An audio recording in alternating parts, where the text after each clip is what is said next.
Mula sa himpilang hitik sa kasaysayan Bawat tunog ng kampanay hatid ang mga balitang mapagkakatiwalaan ng sambayanan. Ito ang NSPT Patrol.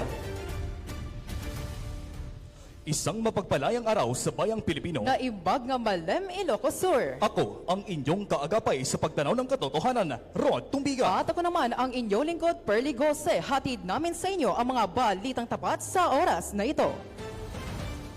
Sa ulo ng mga nagbabagang balita, mas mahigpit na immigration policies na pinatupad ni US President Donald Trump maaring makakapekto sa pinagdala ng mga overseas Filipino workers. At Department of Health pinag-iingat ang publiko matapos makapagtala ng mahigit 1,000 kaso ng coronavirus disease ngayong taon.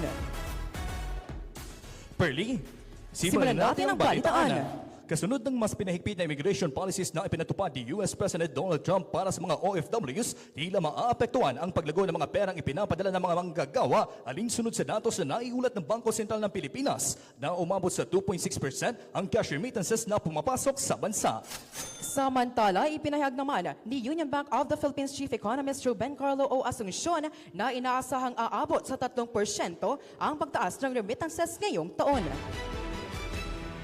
Sa ibang balita, pinaalalahan ng DOH ang publiko na magdoble ingat kasunod ng bagyang pagtaas ng kaso ng COVID-19. Para sa mga detalye, narito si LJ Salazar. Hinikayat ng DOH ang publiko na maging ligtas kasunod ng mga bagong naitalang kaso ng COVID-19 sa Timog Silangang Asya, partikular na sa bansang China, Singapore, Thailand at Hong Kong na may pinakamataas na positivity rate. Nilinaw naman ng mga eksperto na hindi dahil sa bagong variant ang muling pagtaas ng kaso ng COVID, kundi dulot ito ng matinding paghina ng human immunity. LJ Salazar, nagbabalita. Salamat LJ, manatiling nakaantabay dahil kakalasa pa ang NSPC Patrol. Tulad ng ibong malaya.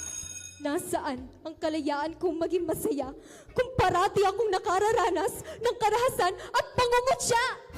Vicky, huwag mong hayaang malamon ka ng kanilang mga maling gawa. Alam mo ba, maaari mo itong ireklamo sa Anti-Bullying Act of 2013 sapagkat mahalaga ang boses mo upang mawakasan ang karahasang ito. Dahil, batay dapat maging malaya mula sa mga pangungutya. Itigil ang mapanlait na gawa't salita. Bullying ating pigilan upang maprotektahan ang kapakanan at karapatan ng kabataan. At kami po ay nagbabalik. Iba ang haplos ng pagkanta ng isang Filipino-Austrian countertenor